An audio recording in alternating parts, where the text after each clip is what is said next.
magkaroon ako ng kulay sa agenda ko. People might think that I am into it because it's a good cause, maybe popular one, para sabihin, sinakyan mo na lang. So I'd rather that I belong to the other side where we only advocate for this federalism without necessarily going into politics itong presidency. I do not want people to misconstrue my intentions. Far from it actually. I've stated now for the nth time na ayaw ko. Kasi mawalaan ng hangin ito pag hinaluan mo ng personal ambisyon mo. Follow-up question lang po, sir. In case, because this talk on the summit or the forum, madami ng forum federalism since noon-noon pa. Now, isang question lang. Should, at this time, things would not push the way we wanted it this way today, would there be a possibility of the establishment of a Mindanao Republic by then? I'd be very frank to everybody. I will never agree to a dismembered Republic of the Philippines. Hindi ko agenda yan. There's not going to be any armed struggle for that so far as we are concerned. It's a peaceful one. It can be done. If only the people of the Philippines, I said in Manila, the lawmakers who can make a difference and to understand the problem. Mine is, I am trying to save Mindanao from being fractured. Last follow-up na lang po, sir. What would make you change your mind between now and October 2015? For what? For you know what? No, I said, this is good as any other time to look for somebody. Ako, personally, kumagkapo kung sa Mardani, okay sa akin. Those who are interested only. Kasi pag hindi suportahan kita, tapos I cannot also get, it's not even a concession actually. I cannot get a firm commitment for you to work for peace. Kasi kami taga Mindanao, bali, you want our support or you want our sentiments to be in your heart, okay. But unahin mo muna yung problema ng Mindanao, baka magpatayan kami, wala naman kayo, malayo kayo. You are far from the madding crowd, but we here, we face the possibility of an armed conflict again. More so that we have not, there's not a substantial move to reach out to everybody. Yung Bangsamoro is just a part of it. Not a minuscule thing, but it's just a part because you have to take care of the Lumads, you have to hear the sub-tribes of Mindanao. It's not easy as that, sabi mo lang Kristiyanos, there are a lot of people there. If you talk about religion, then it's Christianity, Islam. We avoid that. We do not talk about it. But yung subculture or sub-tribe dito, the Lumad, they must have a say also. Kasi pag hindi, ganun din. We cannot have a united front. We want a prosperous Mindanao. Now, if the setup is good for Mindanao, it can also be good for the other regions of this country. My suspect is that because of what's happening now, and because of so much money wasted that went to the pocket of people.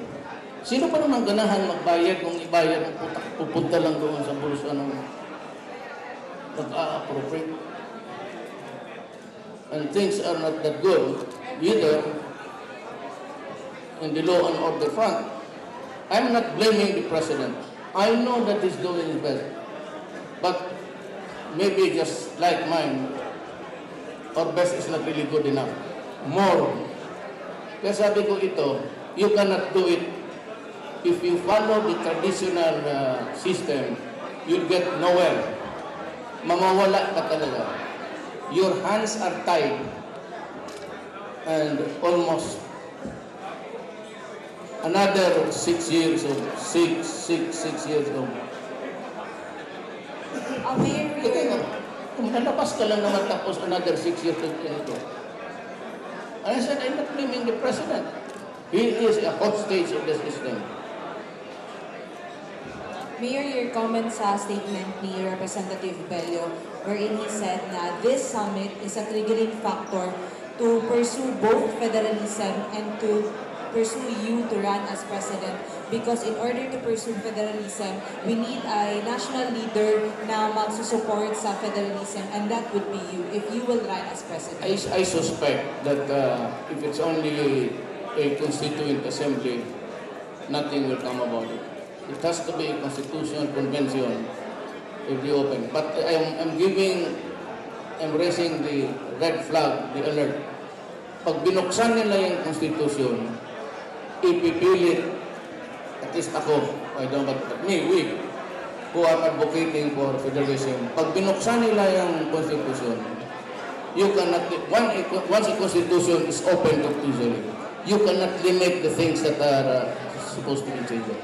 There's no such thing as hanggang dito lang ang, you place the parameters already, that cannot be done, and that could be unconstitutional. Pag binuksan mo yung constitution for amendments, pasok na lahat. So yan ang gambit ko dyan. Bantay kayo na pag hindi, another system is, I said, it will be evolutionary. But if you want to short-circuit it, yan ang gawin. Declare a revolutionary government, allow the people to study federalism seriously, talk about it. The president himself must be able to explain to the people that time has come for federalism to be in place. Otherwise, hindi mo pwedeng i-federal local autonomy. Kagaya ngayon, BBL. It's good. If it comes through, good. Problem is, ang Cordillera is also an autonomous region. So they will be asking for the same sharing. Bicol. Mayroon sila. Sabi ko, bakit sabihin ng Bicol region na, ang sharing kanila na? Just because you're revolted against government, you're giving a ratio, a sharing ratio like that. Bibigyan mo rin sa amin. Pagka ganon, Ilonggo, they would raise up. Mayor, if mapupursue na po yung federalism, will this solve the issue between the Philippine government and the NPAs?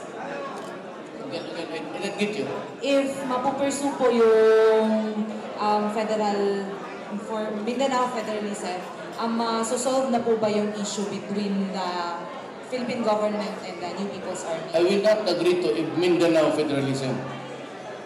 It has to be a federalism of the Republic of the Philippines. Ayan ako, tatay ko, Bisaya. So I leave them out. If federalism is good for everybody, give it to everybody. What's the need? Carol Aguilos. Afternoon, Mayor. Finally, I would like to know, of course, this will go through a constitutional convention, as you said. But for you, what is your dream federal republic of the Philippines? Would this, how many states would this constitute? And will you be pushing for some of the provisions that are already contained in the draft federal constitution prepared by the Federal Movement of the Philippines? there are many ways of doing it, actually. You can go like the Malaysia setup. You can copy verbatim the Constitution of America, or you can go to the Federated States of Scandinavia. There are so many models to follow. I have to study. It has to be peculiar to the Philippine, suitable to the peculiarities of our country. Pero I will not agree on a federal system limited to one area. It has to be one republic, one federal republic. And I'd like to assure everybody that this thing will be pursued peacefully. There will never be a time that this advocacy or this kind of thing now going on will resort to arm. That is a no-no. I said we do not want to fight Filipinos. Pero yung sinasabi ko rin sa kapatid nating mga Muslim. Away na naman tayo. Mayor, my question has nothing to do with federalism, but what will be your decision if in case President Aquino will endorse you as his candidate for president? I will not speculate, but I give you my word in advance. I will refuse. What's your reason of refusing the appointment? Alam mo kasi, when I say in the past or previously, when I say I am not qualified, people would always refer to my educational attainment or whatever. When I say I am not qualified financially, because I do not have any money. So if you do not have money, you cannot be interested in an endeavor like that. Second is, ayaw kong maghingi. Kaya sabi ko nga taga Davao, naamon ko ka kayo. Magtanong kayo dito isang negosyante, even one, basta itong may-ari itong hotel na ito, kung naghingi ako ng discount, kung naghingi ako ng pera. Anybody dito sa Davao, yung election, ibigay nila. Pero hindi ako humingi. At yung last election, magtanong nga dito, nahiya akong tumanggap kasi wala akong kalaban. Na kung tanggapin ko, sabihin nila, walang kalaban niya si Duterte, sigurado gibulsa na yan. So the better practice is, wala akong tinanggap na contribution. Total, wala naman akong, actually, totoo, wala akong kalaban. Pero kailangan ko sana ng pera doon sa party ko, yung mga tao ko, yung ticket. But just to keep, your nose clean. Ayaw. Lahat ng mga mall dito, kaya sa uli mo, ask them. Magtanong ka ng isang tao dito na negosyante kung hiningan ako ng pera. That's the reason na ayaw ka. Ben?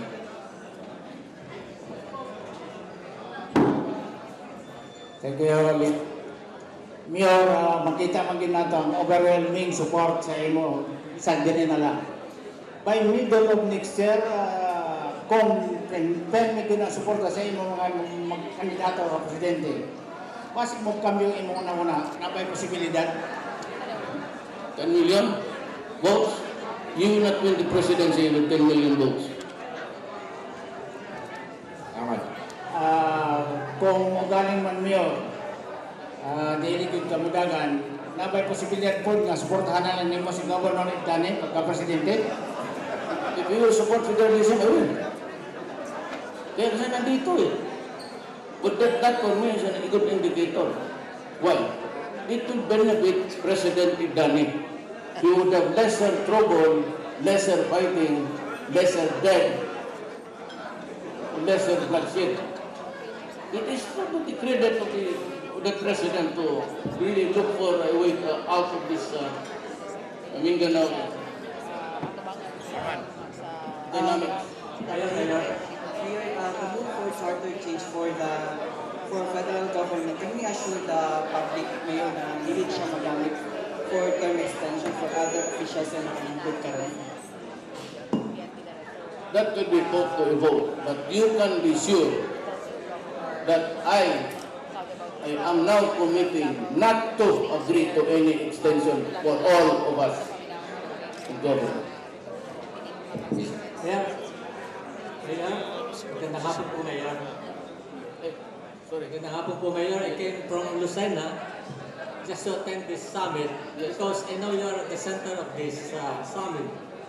Now you're saying you're not interested in being in Malacanang for espouse and pursue the federalism campaign.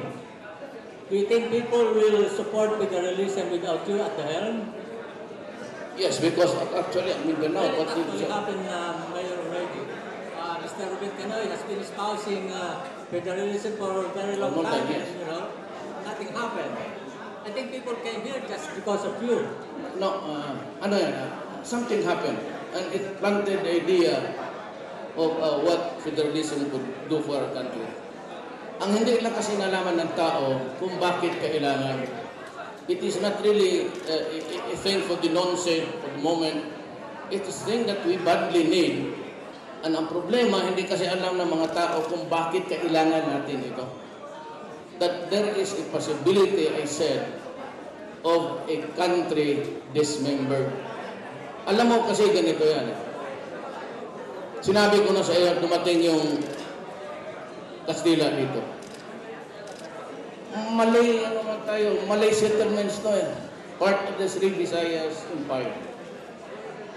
Sabihin nila, amin man itong lupa.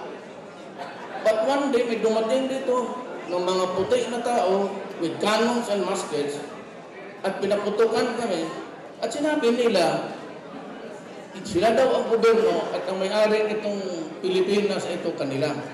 Okay. Sabi ko, if it is a failed dream for the BBL, kaya sinabi ko, I'm praying. Kasi pag failed dream, frustration, baka puputok yan. Pag pumutok yan dito, central, the right side, itong archipelago sa left side, Hulo, Tawi-Tawi, Basilan, puputok rin yan. Now, ganito. Pagka madulok na, default, now this is, go to the United Nations. Ask the right for self-determination. Pag ginarant yan, tapos yung referendum, mananalo sila. Maniwala ka, maniwala. Why? Yes, na. Hindi ba namin gobyerno to? Ang aming lupa, inagaw. One day in 1521, dumating, swaggering soldiers with swords and muskets and cannons. Ano naman nangyari? So ibigay na sa amin ulit, mamili kasi ano yung sa amin noon, ibigay mo ulit sa amin. Referendum, they will get it. You have two republics. The Bangsamoro Republic and the Bangsatausug Republic. Yan ang labas dyan. Maniwala ka. So, pagka ganon, you have alienation again of the territory, is lalong magulo. Better, intindihan na tayo. Since anyway, they're agreeable to a federal setup, then why not? And it's good.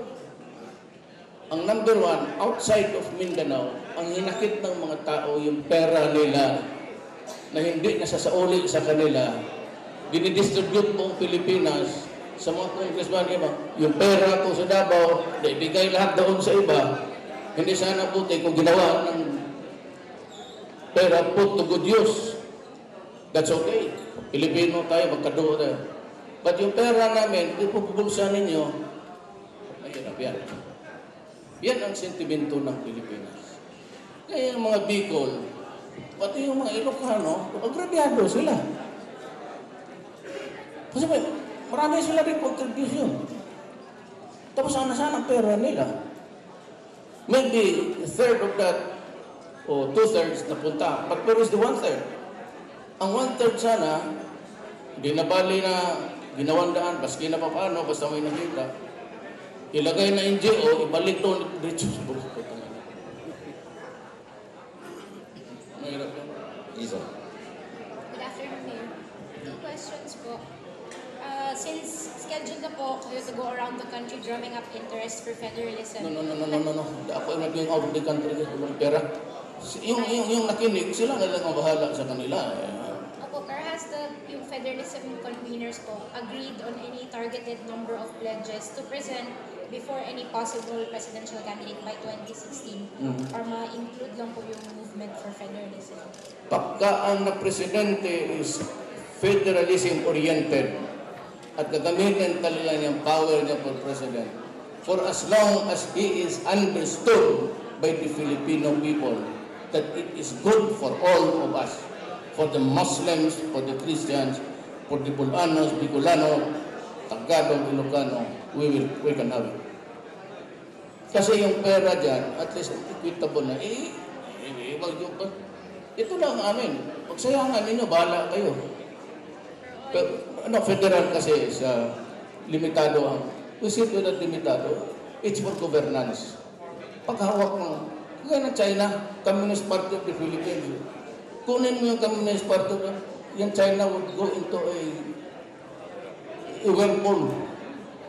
Yung sa taas lang, finance, international relations, pero yung sarili namin pera, iiwan mo, kasi gamitin namin para sa amin.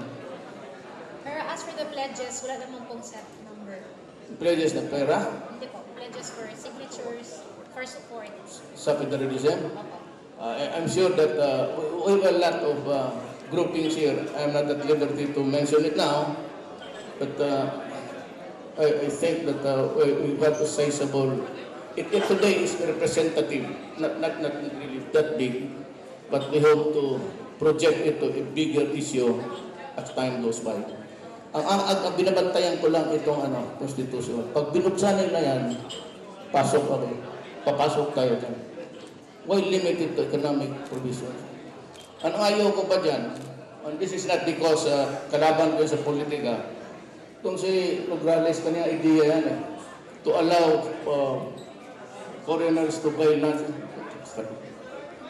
Kulang pang ito sa atin, hindi pagbili.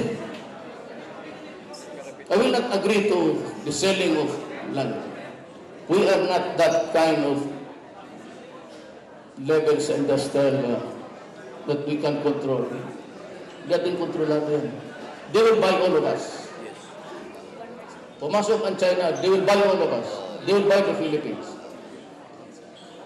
For clarification, po, Mayor, in an article written by Governor Piñol, you stated that you would be open to hearing out the people for the cry on the presidency. What exactly do you want? Any person talks to you that the subject matter is about how maybe kaibigan, he must siguro he believes in me, and he would start to say na ito, you just have to listen. Pagka-discourteous mo naman, you just erase him. A friend is a friend is a friend. Ninong ako ng binyag pati kasi I have to listen. Because for after all, Governor Piñon has a very good, he's a brilliant mind. Bright yan. Totoo. Piñon, graduate ng valedictorian yan. Kaya puno ng good ideas yan. Yan ang isa rin. The sentiment, why? Because of the money. Sana yung pera. How much really until now, there is no clear definition or statement of how much was really lost. Not only this. Isali na dapat nila yung panahon namin nung kami ang congressman. Magkano talaga ang nawala at pumunta sa bulsa namin. Isali na nila yung lahat yung amin panahon. Ako, congressman ako. Kita mo yung that road going to Katalunan Grande, papuntang yan ang countryside. And the only reason there is dirt road yung ABS-CBN shrine. At may isang babae doon nagreklamo na masyado daw balikabok, nasisira yung tatatagyawat sa ilo.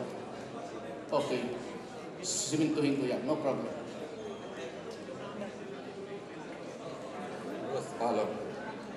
Okay, I'd like to ask Attorney Canoy, sir, if not Mayor Vigo Duterte for 2016 president who is always refusing not to run for president, who do you think is the best choice alternative for this position, who is also advocating for the federalism? We have not found him yet, but just give us a little time. Thank you, sir. Sir Danny, sir, are you going to accept the challenge of the city mayor to run for president?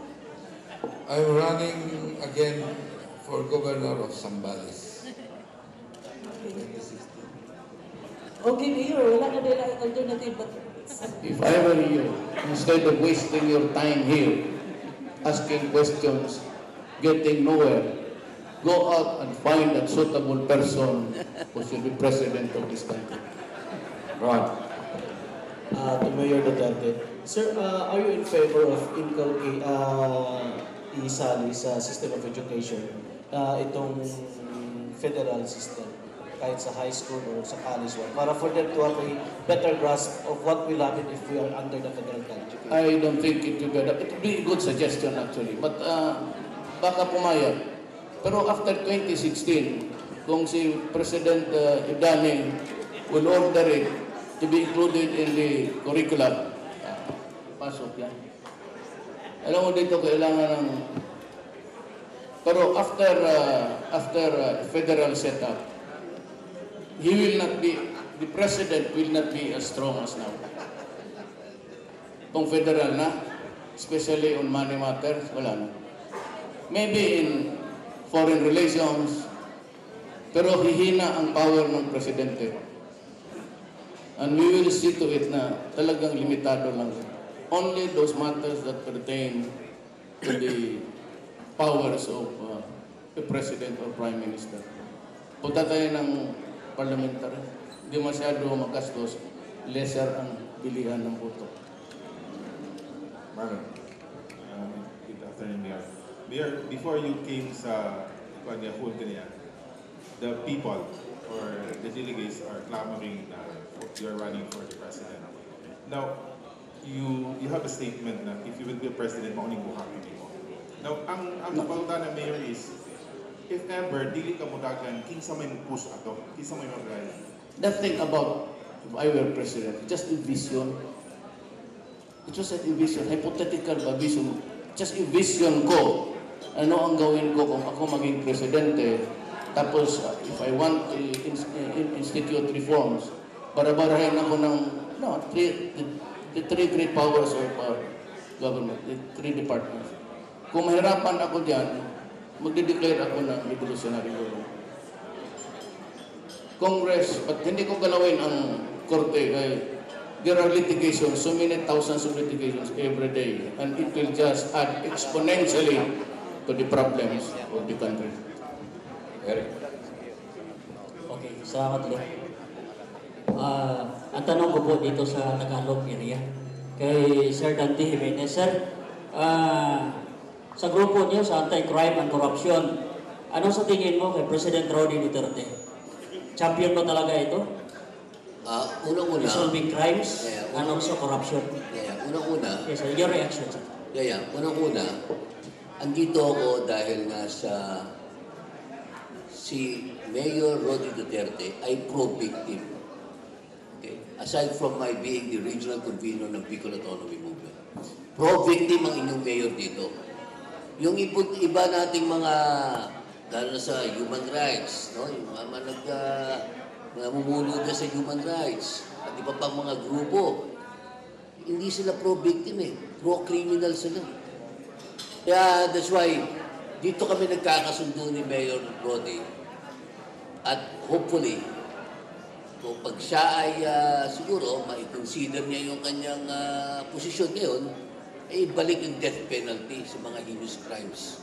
Lalo na yung mga plunderer, yung mga magnanakaw, dapat yan ang bigyan ng sample. Nakalusot lang naman yung iba diyang mga politiko.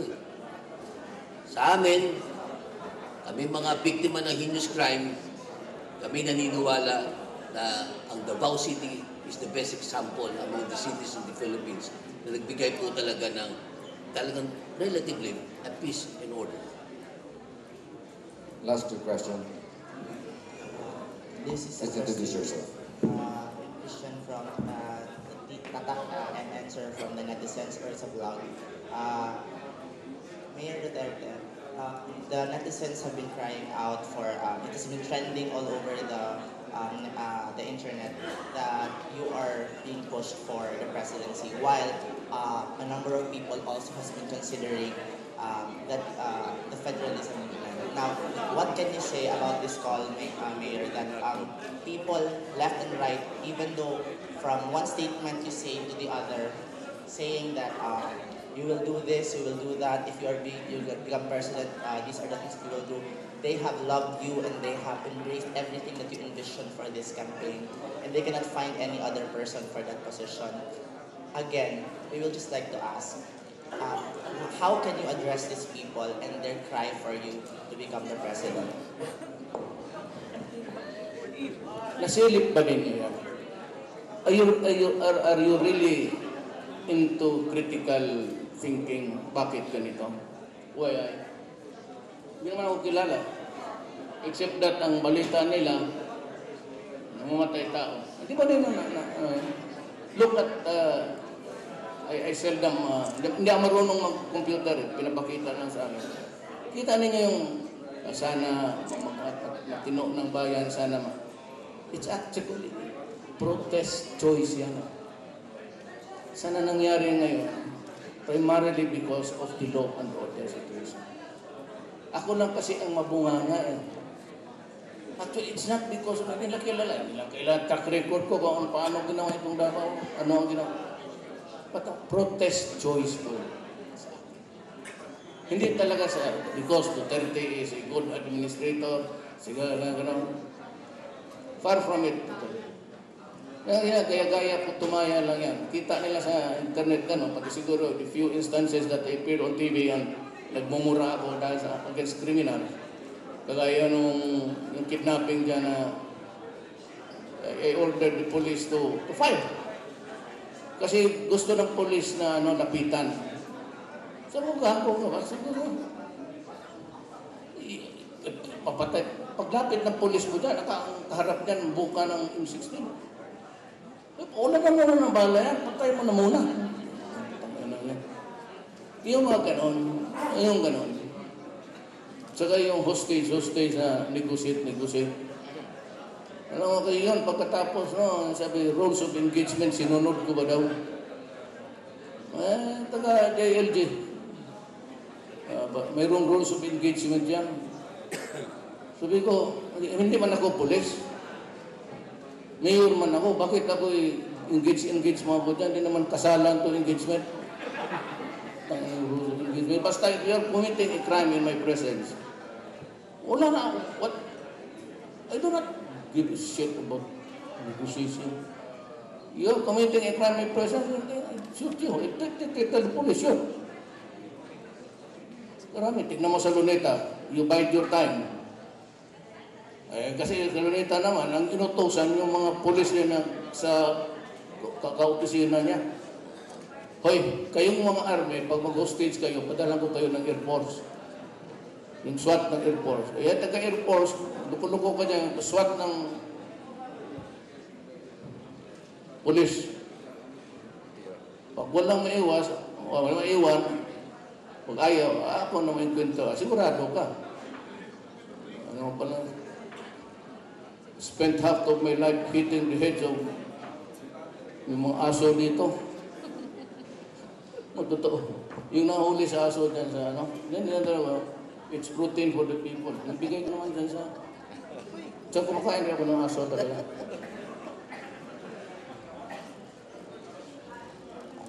Last follow-up question, Mayor. Follow-up lang. There is this campaign being done in Facebook right now. It's called, a lot of people are questioning how many likes will it take for Mayor Duterte to run for president. So, do you think how many likes of a certain campaign would you require for you to be able to push for this presidency? Just a challenge for the netizens, or for the people themselves.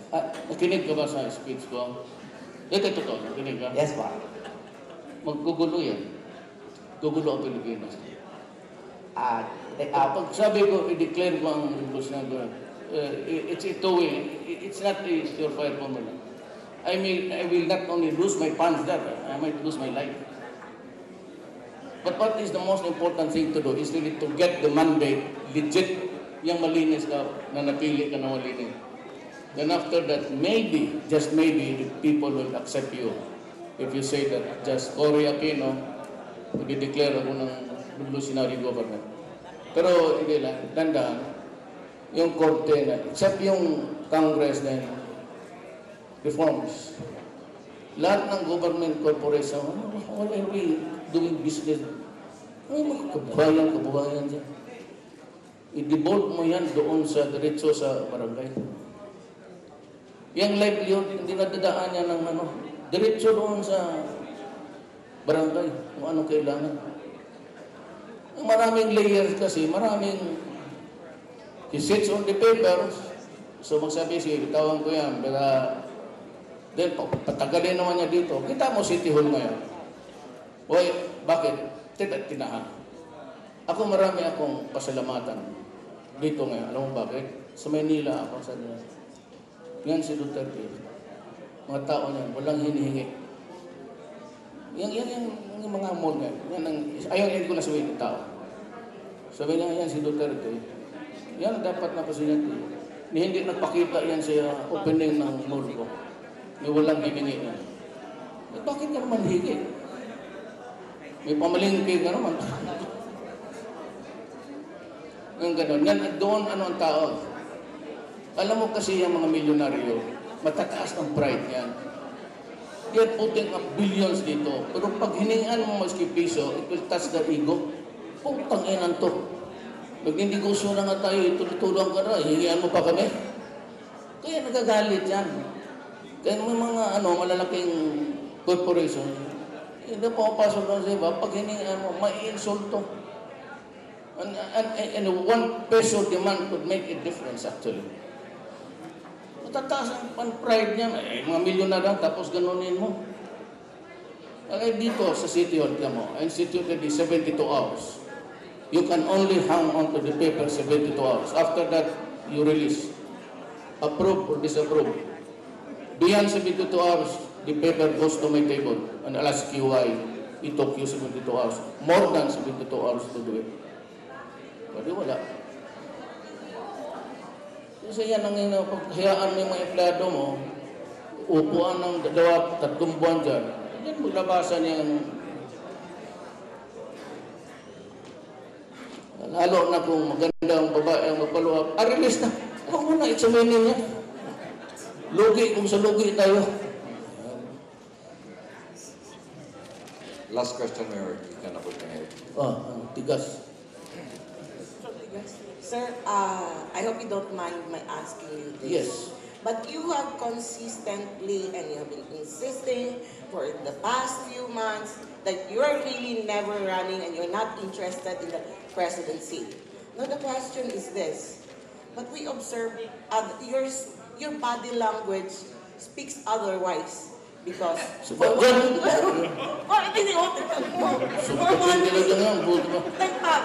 thing, Mayor, you already wake up early. And you know, you go on engagements and then you go out of Davao City for speaking engagements and then you attend the AFP and the PNP and then you wake up early. You don't... Because, kumita ako ng AFP, PNP because I promised the police na pag ma-solve nila yung crime ni Pastor, may prize ako sa mga. I mean just, you know, ang police mahal ko yan, ang military mahal ko yan, tika, sa atin Pero it doesn't need to say that you allow them. Yan nga, minsan, you have to first fix the police there somewhere. O dito sa Davao, mabait yan sila. Bingay ang tanong. O may siya. Yung pabulong, anong pabulong-bulong na tanong niya? Last question ko daw si Carol, Mayor. I'm just curious because 2016 is how many months away, no? How will you, as an advocate of federalism, ensure that this campaign is sustained beyond 2016? You know, ganito yan. We can never really succeed if you do not have a groundswell. Ang groundswell dyan must originate dito sa Mindanao. Mindanao has to agree 90 or 85% for federalism. Kung ikalat mo kaagad yan, wala mangyari yan. There has to be an enough groundswell. Pag naplantya mo na ang Mindanao, then you try to go to other places. Mahirap it cannot start just suddenly in all places. It cannot be done. Stick to Mindanao first. I'm asking because the Congressman Canoy, Assemblyman Canoy, the campaign actually for federalism has been pushed by Mindanao leaders for almost 50 years now, di ba? Sir, or 40? Since 71? So, but it hasn't succeeded. So what makes you think that this campaign will succeed this time? I said, enough groundswell. And alam mo kung bakit? In almost all places, it becomes fait accompli. It is fait accompli. Kasi binigay mo sa BDL. The next region to cry out loud will be Misuare if they are also given Andy Cordillera and maybe Bicol and the Ilocanos.